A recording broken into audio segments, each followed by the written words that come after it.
तो चलिए इस वीडियो में बात करते हैं स्विच स्टेटमेंट की। तो स्विच स्टेटमेंट से पहले हम लोगों ने एल्स इफ के बारे में पढ़ा था। जब एक कंडीशन से ज़्यादा हमें कंडीशन टेस्ट करनी होती थी तो वहाँ पर हम लोग इफ़ और एल्स के बीच में एल्स इफ ब्लॉक भी डालते थे, और 2 कंडीशन, 3 कंडीशन, 4 कंडीशन, कितने भी कंडीशन टेस्ट करनी होती थी तो उन सभी कंडीशंस को हम लोग एल्स इफ का इस्तेमाल करके कंडीशन टेस्ट कराते थे और उसी के आधार पर डिफरेंट एक्शन परफॉर्म करते थे। अब उसी चीज़ को दूसरे तरीके से हम लोग कैसे कर सकते हैं ताकि हमें ज़्यादा कोड भी ना लिखना पड़े। इसका एक तरीका हो सकता है स्विच स्टेटमेंट का। तो स्विच स्टेटमेंट में जो काम हम लोग एल्स इफ के ज़रिए करा रहे थे वही काम स्विच स्टेटमेंट के ज़रिए करा सकते हैं। तो स्विच स्टेटमेंट क्या होता है, यहाँ पर हम लोग डिफरेंट कंडीशंस लेते हैं और हर एक कंडीशन से डिफरेंट एक्शंस एसोसिएट होते हैं और उसी को हम लोग स्विच स्टेटमेंट के ज़रिए परफॉर्म कराते हैं इन एक्शंस को। तो जो भी कंडीशन ट्रू होती है उसी कंडीशन से जुड़ा हुआ जो एक्शन है वो परफॉर्म हो जाता है। तो एक तरीके से ये जो इफ एल्स था, एल्स इफ जो था उसका ये रिप्लेसमेंट है। मतलब इफ़ और एल्स या एल्स इफ जो हम लोग इस्तेमाल करते थे उसकी जगह पर हम लोग स्विच स्टेटमेंट भी इस्तेमाल कर सकते हैं। तो और ये उससे फास्ट भी होता है, इसमें कोड भी कम लिखना होता है, कोड कम्प्लेक्सिटी भी इसमें कम होती है।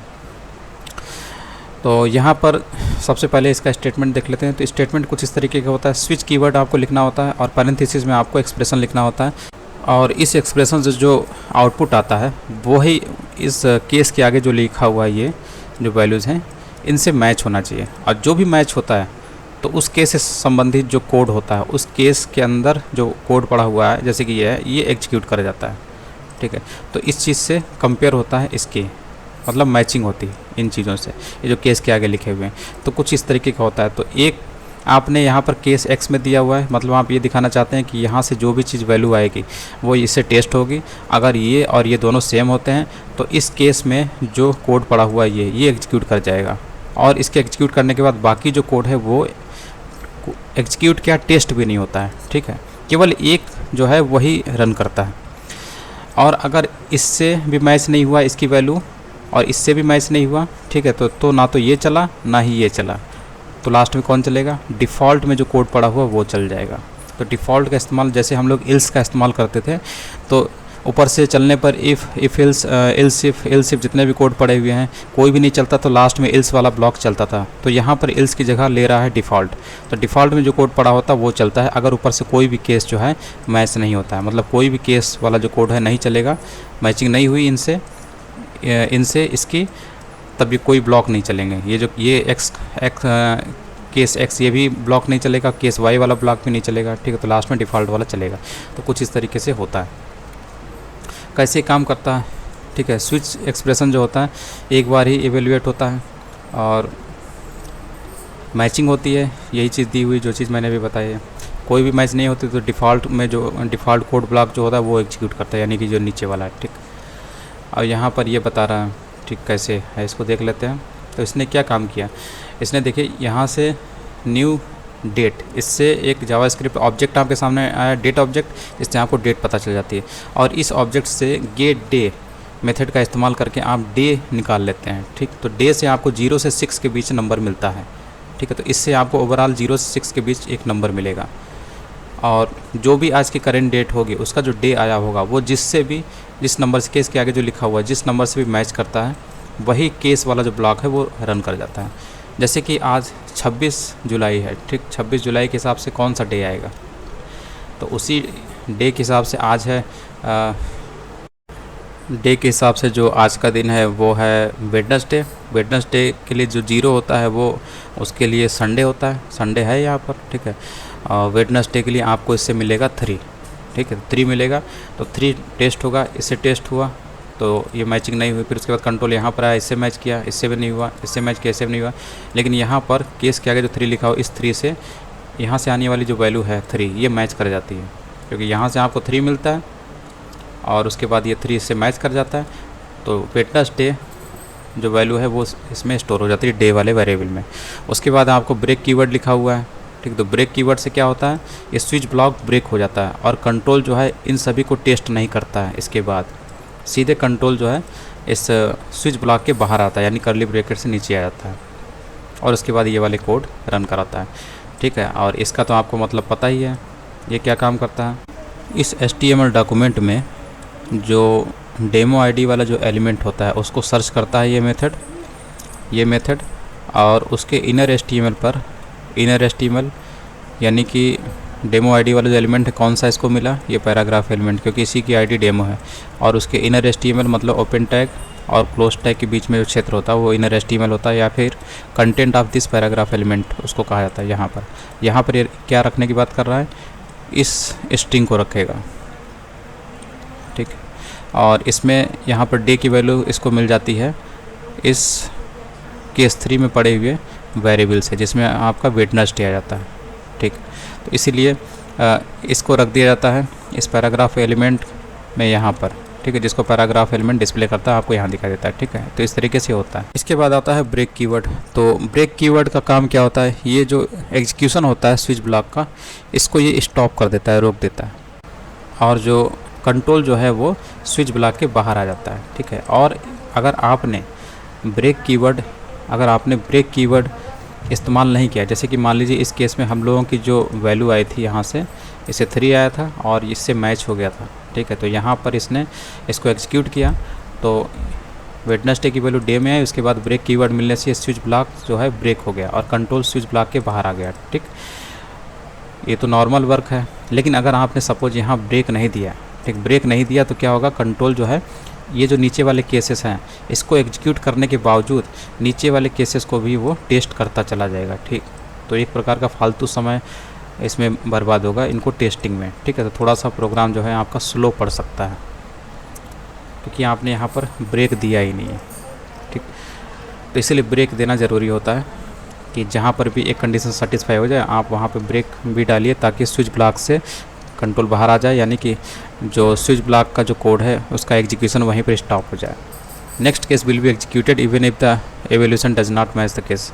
मैचिंग ना होने के बावजूद जो है एग्जीक्यूशन ज़रूर होगा, टेस्टिंग ज़रूर होगी नीचे वाले केसेस के, अगर आपने मैचिंग वाले केस से ब्रेक हटाया तो, ठीक है। उसके बाद आता है एक डिफ़ॉल्ट कीवर्ड। तो डिफ़ॉल्ट को ऐसे समझ सकते हैं जैसे इफ एल्स में आपने इल्स को पढ़ा था तो आपने देखा था ऊपर से कोड की टेस्टिंग हो रही है और कोई भी जो है ट्रू नहीं होता है, ठीक है। और एल्स में जो पढ़ा हुआ कोड था वो ज़रूर एग्जीक्यूट हो रहा था। तो यहाँ पर भी यही है, ऊपर से जितने भी स्विच ब्लॉक हैं सभी अगर फॉल्स होते चले जाएँ, मतलब जितने भी केसेस हैं सभी फॉल्स होते चले जाएँ, ठीक है। तो लास्ट में जो डिफ़ॉल्ट ब्लॉक में जो कोड पड़ा हुआ वो ज़रूर एग्जीक्यूट होता है।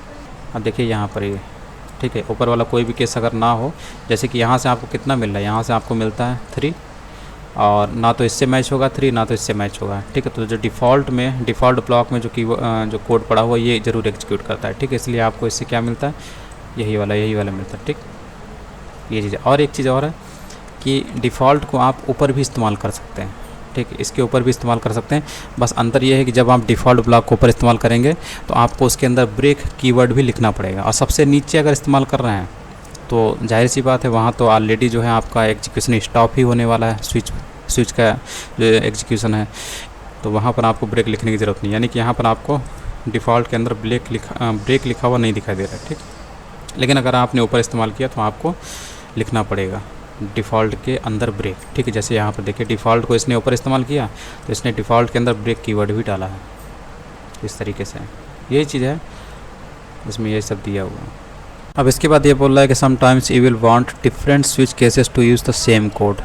कभी कभी क्या होता है कि आप डिफरेंट स्विच केस चाहते हैं जिसमें कि सेम कोड पड़ा हुआ हो, तो एक मैच नहीं हो तो दूसरे में मैचिंग हो और उसमें वो सेम कोड जो है आपका रन कर जाए। तो डिफरेंट स्विच केसेस, ठीक है, ये स्विच केस 4 है, ये 5 है, लेकिन कोड क्या है, सेम रहेगा, दोनों जो है सेम कोड, दोनों में सेम कोड है। तो कुछ हम इस तरीके से लिखते हैं, different switch cases but they contain same code, ठीक है। तो इसी को देख लेते हैं ये क्या कह रहा है। देखिए यहाँ पर इसका क्या आ रहा है, आज जो इससे आपको new date dot get day, इससे आपको क्या मिल रहा है, इससे आपको 0 से 6 तक के बीच का नंबर मिलता है, यानी 0 से 6 तक का नंबर मिलता है। तो यहाँ से आपको मिल रहा है आज की डेट का जो डे है, यानी डे नंबर 3, यानी वेडनेसडे है, ठीक। तो यहाँ पर ये जो 3 है यहाँ से जो आएगा वो ना तो इससे मैच होगा, ना तो इससे, ना तो इससे, ना तो इससे, ठीक है। लेकिन डिफ़ॉल्ट में पड़ा हुआ जो कीवर्ड है इससे ये तो आपका रन करेगा ही, ठीक है। मैचिंग नहीं तो डिफ़ॉल्ट वाला रन करता है। तो टेक्स्ट में जो वैल्यू आ जाएगी उसी चीज़ को जावास्क्रिप्ट जो है डिस्प्ले करा रहा है पैराग्राफ एलिमेंट की मदद से। तो आपको यहाँ पर यही वाली चीज़ दिख रही है। ठीक, इतना तो आपको समझ में आ रहा होगा। लेकिन ये बोल क्या रहा है, ये बोल रहा है ना कि different switch cases that contains same code. ठीक है, तो इसके कहने का मतलब ये है कि यहाँ से आपको अगर 4 मिल रहा है, ठीक है, यहाँ पे हम लोग 4 रख देते हैं तो क्या होगा, इसमें तो कुछ है नहीं, ठीक है, लेकिन इसके अंदर ये कोड मौजूद है। ठीक है, इसीलिए आपको इसके आगे कुछ दिख नहीं रहा है, लेकिन इस तरीके से आप लिखते हैं तो इसका मतलब केसेस 4 एंड काई बोथ कंटेन सेम कोड, इसलिए आपको इससे मैच हुआ, ये 4 इससे मैच होगा और आपके टेक्स्ट में ये वेरिएबल, ये जो वैल्यू है इस टेक्स्ट वेरिएबल में आती हुई दिखेगी। ठीक है, जिसको इसके ज़रिए डिस्प्ले कराया जा रहा है, जिसमें जावास्क्रिप्ट के इस मेथड के ज़रिए यहाँ पैराग्राफ एलिमेंट के इनर HTML पोर्शन पे रखा जा रहा है। और आपको यहाँ पे क्या दिखाई देगा, यहाँ पे आपको ये वाली लाइन दिखाई देगी। ठीक है, ये देखिए, भले ही 4 के आगे कुछ नहीं लिखा है, ठीक है, लेकिन इस तरीके से जब हम लिखते हैं तो इसका मतलब हुआ केस नंबर 4 में, केस नंबर 4 की बॉडी में ये चीज़ भी पड़ी हुई है। ठीक है, तो इसी को बोलते हैं कि both different cases but they contain same code. ठीक है, अब आप यहाँ पर 5 रखेंगे तो 5 तो सीधे सीधे आपको दिख रहा होगा, इसी से मैच होगा, तो इसमें तो आपको मिलेगा ही ये वाला वैल्यू। ठीक है, अब तो आपको यही दिखाई देगा। ठीक, लेकिन 4 से भी दिख रहा था, 4 से भी दिख रहा था। ठीक है, तो यही चीज़ वहाँ पर वो बोल रहा था कि cases 4, 5 share the same code block. ठीक है, मतलब डिफरेंट स्विच केस हो सकते हैं, एक 4 एक 5 है, लेकिन दे कंटेन सेम कोड, तो इस तरीके से हम लोग इस्तेमाल भी कर सकते हैं। उसके बाद है स्विचिंग डिटेल्स। यहाँ पर ये बता रहा है कि, तो इसमें बताने की कोशिश कर रहा है कि कभी कभी होता है कि आपने एक से ज़्यादा सेम केस रख दिए हैं, तो अगर ऐसा होता है तो केवल फर्स्ट केस मैच करता है। अगर कोई भी मैच नहीं हो रही तो जो लास्ट में डिफ़ॉल्ट जो ब्लॉक होता है वो रन करता है, और अगर डिफ़ॉल्ट वैल्यू भी नहीं है the program continues to the statements after the switch. Default value नहीं है तो उसके बाद प्रोग्राम जो है स्विच के बाद जो है प्रोग्राम जो है उसको जो एग्जीक्यूशन है स्टेटमेंट का उसको एग्जीक्यूट करता है, जैसा कि नॉर्मल किया जाता है उस टाइप में। ठीक, तो मेन ये चीज़ है कि अगर एक से ज़्यादा केसेस हैं, सेम केस वैल्यू है, तो फर्स्ट वाला ही मैच करेगा। जैसे कि हम लोग अगर यहाँ पे रख देते हैं, इसी की वैल्यू को यहाँ पर हम लोग रख देते हैं। ठीक, इसकी बॉडी में रख देते हैं। ठीक है, कुछ इस टाइप में हम लोगों ने केस 4 रख दिया और यहाँ पे इतना कर देते सोन इट इज़ इंड, ये कर देते हैं। केस 4 के केस में आपका ये वाला हो जाएगा, केस 5 के केस में आपका ये वाला हो जाएगा। ठीक है, अब अगर यहाँ पर 4 इससे मैच हो रहा तो आपको ये वाली लाइन तो यहाँ पे दिखाई देगी। ठीक है, लेकिन अगर ये वाला और ये वाला दोनों हम सेम कर दें, यानी कि ये वाला भी 4 का है, ये वाला भी 4 कर दें, ठीक है, तो ये वाला जो 4 है ये किससे मैच होगा, तो जो इसको पहले मिलेगा केस 4 इसी से मैच होगा। ठीक है, ना कि इस वाले से, जबकि ये केस जो है, ये वाला केस यानी केस 4 और ये वाला केस दोनों एक ही है, सेम है, लेकिन आपका जो पहले केस मिलता है उसमें जो पड़ा हुआ कोड है यानी कि वही रन करता है, यानी कि पहला वाला केस, पहला मैचिंग वाला केस ही रन करेगा। तो आपको यही वाली लाइन अभी भी दिखाई देगी। ठीक है, तो ये चीज़ है, यही यहाँ पे बता रहा है। मल्टीपल सेम केस पड़े हुए तो जो फर्स्ट मैचिंग होती है यानी कि ये वाली, यही रन करता है। अब इसके बाद हम लोग देखते हैं स्ट्रिक्ट कंपैरिजन। तो ये क्या बोलता है, तो स्विच ब्लॉक को ये बता रहा है जो स्विच ब्लॉक में जो कंपैरिजन होती है वो स्ट्रिक्ट कंपैरिजन मानी जाती है, यानी कि वहाँ पर आपका जो वैल्यू होता है, वैल्यू के अलावा आपका टाइप भी चेक होता है। ठीक है, तो यही यहाँ पर बता रहा है कि जो, और आपको पता होगा ये जो ट्रिपल इक्वलिटी सिंबल है, इसी से हम लोग स्ट्रिक्ट कंपैरिजन की बात करते हैं। ठीक, यानी जो कंपैरिजन हो रही है वो स्ट्रिक्ट कंपैरिजन है। इसका एग्जांपल भी यहाँ पर ये बता रहा है। ठीक, तो देख लेते हैं इसको। तो यहाँ पे देखिए इसने क्या काम किया, इसने 0 तो लिया है लेकिन in the form of string, लेकिन यहाँ पर क्या, ये नंबर इंटीजर के फॉर्म में है, और यहाँ पर भी। ठीक है, तो यहाँ पर इससे इस 0 की मैचिंग नहीं होगी, क्योंकि कंपैरिजन में जो ये रूल फॉलो कर रहा है स्विच, वो क्या है, स्ट्रिक्ट कंपैरिजन है, यानी कि इसका जो टाइप है वो इसके टाइप से मैच होना चाहिए। वैल्यू तो मैच होगा ही, अभी तक जो हम लोग पढ़ रहे थे तो वैल्यू मैच करा रहे थे, लेकिन इसका टाइप भी मैच होना चाहिए, यही यहाँ पर ये बात कर रहा है। इसीलिए आप देखेंगे इसकी इससे मैचिंग नहीं हो रही है। अगर मैचिंग होती तो आपको ये ऑफ यहाँ पे दिखाई देता है, लेकिन ये जो वैल्यू दिख रही है वो कहाँ से आ रही है, वो डिफ़ॉल्ट ब्लॉक से आ रही है, यहाँ से, यानी कि इस 0 की इससे मैचिंग ही नहीं हुई, क्योंकि ये स्ट्रिंग है और ये आपका इंटीजर नंबर है, ये चीज़ होती है। अब अगर आप इसको भी स्ट्रिंग बनाएंगे, ठीक है, तब इसकी मैचिंग इससे हो जाएगी। ठीक है, तो ये देखिए इसमें जो पड़ा हुआ कोड है इसमें जो कोड पड़ा हुआ है वो आपको यहाँ पे दिख रहा होगा।